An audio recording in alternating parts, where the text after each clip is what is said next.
બાણું ત્રીજું નોરતું હે ભાઈ આવીએ સકટ ભળ દાડવા ચારણા બેઠો નામાના ભામાના નિયે વધારાની નોડ ચારણી વધારો કે સુજરાણી કાવે સડા ઈંગડા દીકા માતા હાજરા હજો ધણી કાતે દાડ બાર કાળિકા ભવાની જપા રવિ શક્તિ સદે કઠા જ કરાય મોટા મોડી આસા ભૂરા ડુંગર એસી થાળા વારી માની દાડ ભોજનમાં ભૂજાણી મમાઈ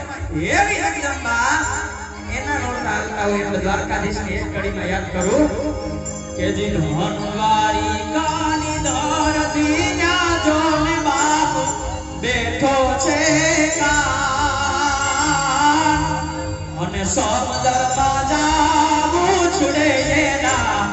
પગ ધોવાને ગાલ અને ગોકુળ મેલી અને મથુરા ક્યો તું તો મામાનો થઈને કાન અને રણ મેલી રણ છોડ કેવાનો આ ઘરિયા મારો યાર રણ મેલી રણ છોડ કેવાનો આ ઘરિયા મારો યાર જય માતાજી।